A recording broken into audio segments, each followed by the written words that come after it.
ಎಲ್ರಿಗೂ ನಮಸ್ಕಾರ. ನಾನಿವತ್ತು ಮಿಕ್ಸ್ಡ್ ಫ್ರೂಟ್ ಜಾಮ್ ಮಾಡೋದನ್ನ ತೋರಿಸ್ತಾ ಇದ್ದೀನಿ. ಇಲ್ಲಿ ಎಲ್ಲ ತರ ಹಣ್ಣುಗಳು ತಗೊಂಡಿದ್ದೀನಿ. 1 ಕಪ್ ಅನಾನಸ್ ತಗೊಂಡಿದ್ದೀನಿ, 1 ಕಪ್ ಸ್ಟ್ರಾಬೆರಿ ತಗೊಂಡಿದ್ದೀನಿ, 1 ಕಪ್ ಆಪಲ್ ತಗೊಂಡಿದ್ದೀನಿ, 1 ಕಪ್ ದಾಳಿಂಬೆ, 1 ಕಪ್ ಬಾಳೆಹಣ್ಣು, 1 ಕಪ್ ಮಾವಿನ ಹಣ್ಣು, 1 ಕಪ್ ಆರೆಂಜ್, 1 ಕಪ್ ದ್ರಾಕ್ಷಿ. ಇದನ್ನೆಲ್ಲ ಈಗ ಜಾರಲ್ಲಿ ಹಾಕೊಂಡು ನುಣ್ಣಗೆ ರುಬ್ಕೊಳ್ಬೇಕು.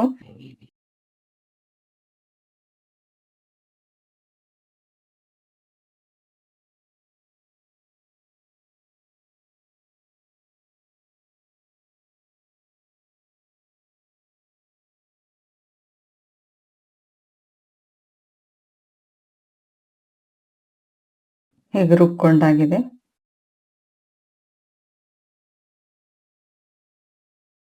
ನಾನಿಲ್ಲಿ ಫೈನ್ ಪೇಸ್ಟ್ ತಗೊಳ್ತಾ ಇದ್ದೀನಿ. ಈಗೇನು ಹಾಕೊಂಡು ಮಾಡ್ಕೊಳ್ಬೋದು.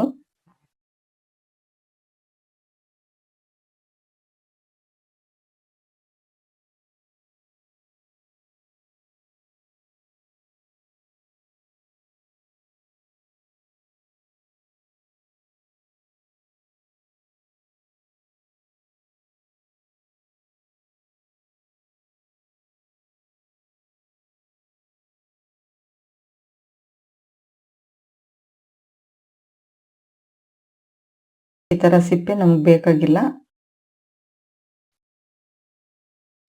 ಇದು ಫೈನ್ ಪೇಸ್ಟ್ ಆಗಿದೆ. ಈಗ ಬಾಣಲಿನಲ್ಲಿ ಹಾಕೊಳ್ಬೇಕು.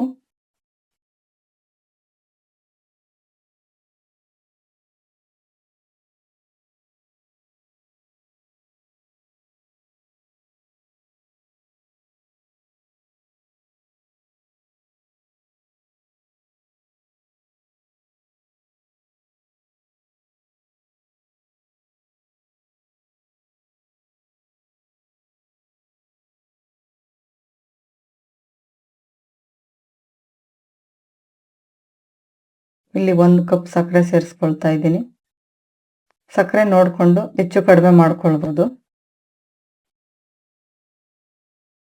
ಸಣ್ಣ ಊರಿನಲ್ಲಿ ಕೈ ಬಿಡ್ದಂಗೆ 25 ರಿಂದ 30 ನಿಮಿಷ ತಿರುಗಿಸ್ತಾ ಇರಬೇಕು.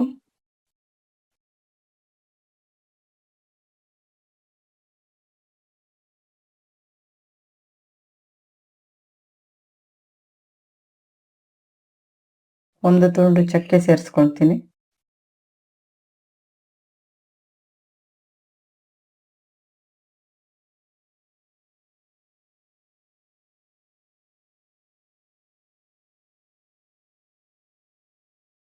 ಸ್ವಲ್ಪ ಗಟ್ಟಿ ಆಗ್ತಾ ಇದೆ. ಇದನ್ನ ಮಾಡೋದಕ್ಕೆ ಸ್ವಲ್ಪ ಟೈಮ್ ತಗೊಳುತ್ತೆ. ಬೇಕು ಅಂದ್ರೆ ಸ್ವಲ್ಪ ಫುಡ್ ಕಲರ್ ಸೇರಿಸ್ಕೊಳ್ಬೋದು. ಈಗ ಇದು ರೆಡಿ ಆಗಿದೆ. ಇದು ರೆಡಿ ಆಗಿದೆ ಅಂತ ಚೆಕ್ ಮಾಡ್ಕೊಳ್ಬೇಕು. ಒಂದು ನಿಂಬೆಹಣ್ಣಿನ ರಸ ಹಾಕೊಳ್ತೀನಿ, ಇದು ಗಟ್ಟಿ ಆಗಬಾರ್ದು ಅಂತ.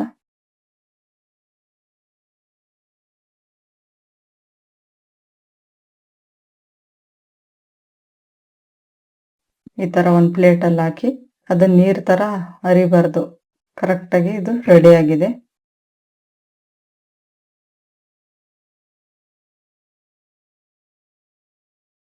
ಇದು ತಣ್ಣಗಾದ್ಮೇಲೆ ಒಂದು ಗಾಜಿನ ಬಾಟ್ಲಲ್ಲಿ ಹಾಕಿ ಸ್ಟೋರ್ ಮಾಡಿ ಇಟ್ಕೊಳ್ಬೋದು. 2 ರಿಂದ 3 ತಿಂಗಳು ಫ್ರಿಜ್ ಅಲ್ಲಿ ಇಟ್ಕೊಂಡು ನಾವು ಸ್ಟೋರ್ ಮಾಡ್ಕೊಳ್ಬೋದು.